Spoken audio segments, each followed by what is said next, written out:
Nice that Derek lets you play businesswoman. Frank Morrison chuckled over Thanksgiving dinner, his condescending smile aimed at me like a weapon across the perfectly set table. I continued carving the turkey, the organic, free-range one-eyed paid for, while my father-in-law regaled the assembled family with his theories about modern marriage and letting the little woman have her hobbies. What Frank didn't know, what none of them knew except Derek, was that the doorbell was about to ring with our accountant carrying the tax documents that would reveal exactly who was letting whom do anything. It's sweet, really, Frank continued, helping himself to more of the expensive wine I'd selected. Derek's salary at the nonprofit is modest, but at least he lets you feel productive with your Etsy thing. It's not Etsy, Dad, Derek said quietly, but Frank waved him off. Whatever it is. Online boutique, consulting, one of those Instagram businesses. He looked around the table at Derek's mother Patricia, his sister Julie, and her husband Mike. The important thing is that Derek's nonprofit work is making a real difference. Affordable housing, community development, that's meaningful work. Unlike mine, I asked mildly, setting down the carving knife. I didn't say that, Vivian. Don't put words in my mouth. Frank took a long sip of wine, a 2015 Camus Cabernet, $150 a bottle. I just think it's admirable that Derek supports your entrepreneurial spirit, even if it's more of a hobby than a career. The doorbell rang. Derek's eyes met mine across the table, and I saw the tiny smile playing at his lips. We'd planned this moment for 3 years. 3 years of Frank's backhanded compliments. 3 years of implications that I was some kind of financial burden Derek was too kind to acknowledge. That'll be Nathan, I said, standing. Our accountant. He said he needed to drop off the tax documents tonight, since we're filing early this year. On Thanksgiving? Patricia looked scandalized. That's terribly unprofessional. I asked him to come, I said simply. It's time sensitive. I opened the door to find Nathan Park, our accountant for the past 5 years, looking apologetic and amused in equal measure. He'd been in on the plan since yesterday. So sorry to interrupt your holiday, he said loudly enough for the dining room to hear. But Vivian insisted we handle this tonight. Come in, Nathan. Have you eaten? There's plenty of turkey. I'm good, thanks. This should only take a minute. He pulled out a folder as we walked back to the dining room. Happy Thanksgiving, everyone. Sorry for the intrusion. Not at all, Frank said magnanimously. Though I'm surprised Vivian's business generates enough revenue to require an accountant. What is it you do again, dear? Some kind of consulting. Software development, I said. I own a company called VivTech Solutions. We create custom software for small and medium-sized businesses. How nice, Frank said in that tone that meant he thought it was anything but. A little tech startup. Very trendy. Nathan, why don't you give everyone the overview? I sat back down, picking up my wine glass. Since we're all family here. Nathan, bless him, kept his face professionally neutral. Of course. I'm finalizing the Morrison household tax returns for this year. Derek, as you know, your W-2 from the nonprofit shows $60,000 in salary. Sounds about right, Derek confirmed. And Vivian, VivTech Solutions shows net profit of $4.2 million this year. That's after all expenses, salaries, and reinvestment into the company. The silence was deafening. Frank's wine glass paused halfway to his mouth. Patricia's fork clattered onto her plate. Julie's jaw literally dropped. I'm sorry, Frank said slowly. Did you say $4 million? $4.2 million, Nathan corrected. Actually slightly higher than last year's $3.8 million. Impressive growth, Vivian. The new contracts with those 3 hospital systems really paid off. Wait, Mike spoke up for the first time. Vivian's company made over $4 million? Net profit, Nathan clarified.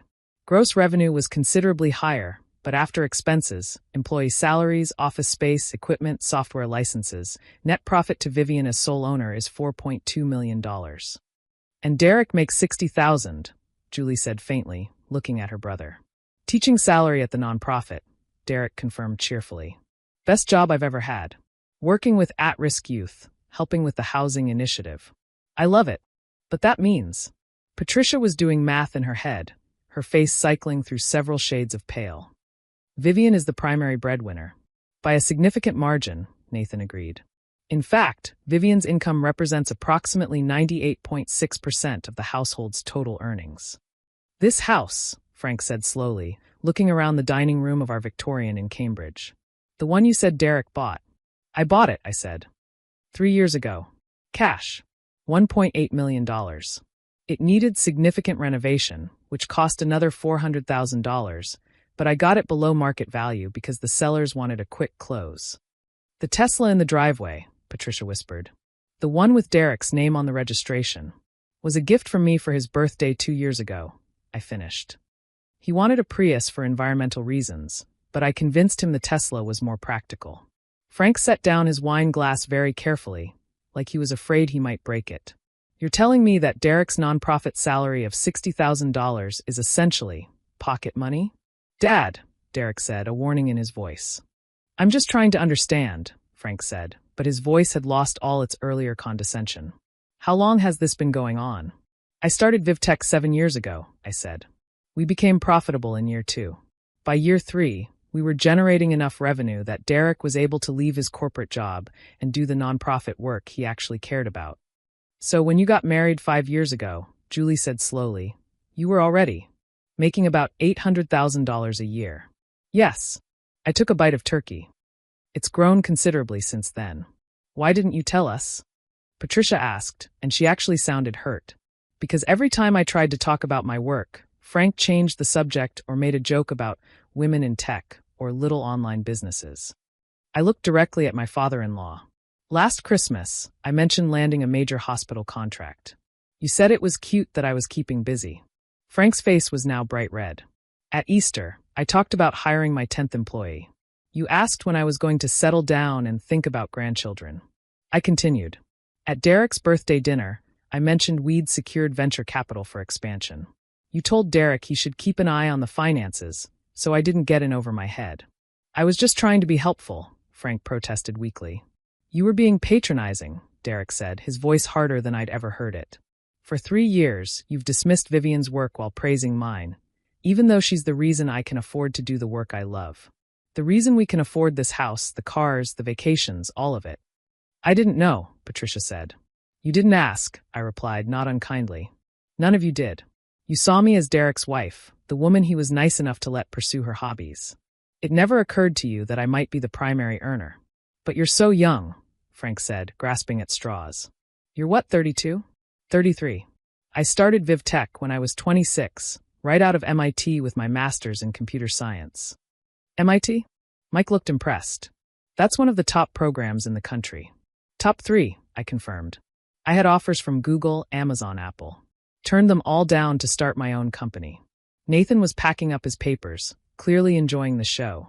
The reason I needed to drop these off tonight is that we're filing early to take advantage of some tax strategies for next year's projected growth. Vivian's estimating $6 million net for next year if the new government contract comes through. $6 million. Julie whispered. Maybe more. We're in final negotiations with the Department of Education for a nationwide school management system. I smiled at Nathan. Thanks for coming by. I'll review these this weekend and get them back to you. Take your time. Enjoy your holiday. He nodded at everyone. Nice meeting you all. After Nathan left, the silence stretched uncomfortably. Everyone was staring at their plates except Frank, who was staring at me like I'd suddenly sprouted a second head.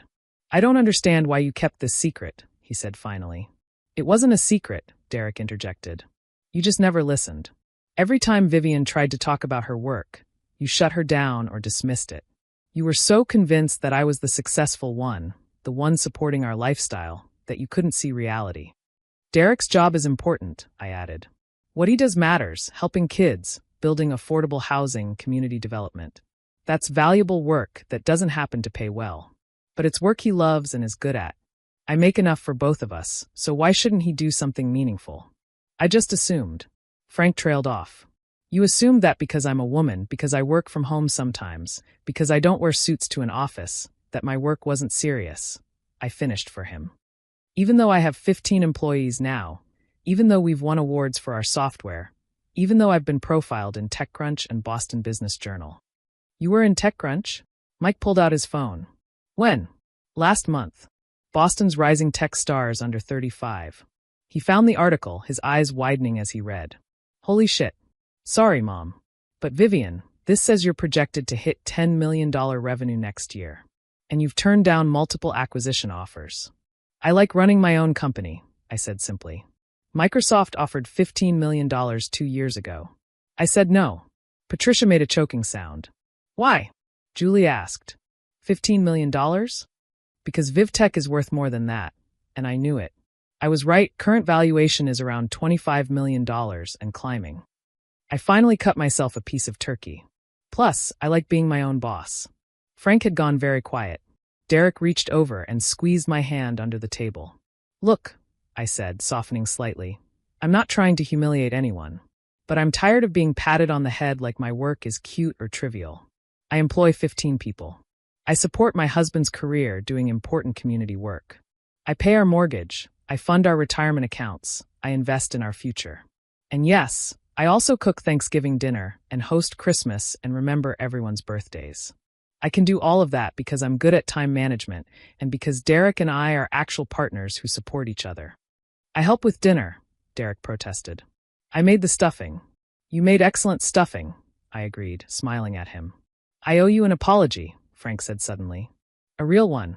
Not just for tonight, but for 3 years of being a condescending ass. Frank, Patricia gasped. Well, I was, he said. I made assumptions based on outdated ideas about gender and work. I dismissed Vivian's career because it didn't fit my understanding of what success looks like. And I've been telling anyone who'll listen that Derek is such a good man for supporting his wife's little business venture. He looked at me. When actually you've been supporting him. And there's nothing wrong with that.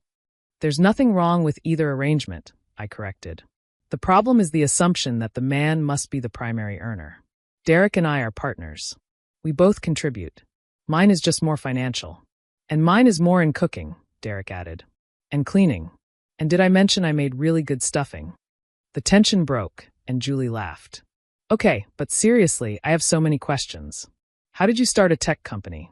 What exactly does VivTech do? And are you hiring? For the rest of the evening, the conversation shifted. I talked about the company, about the contracts we'd won, about the software we'd developed.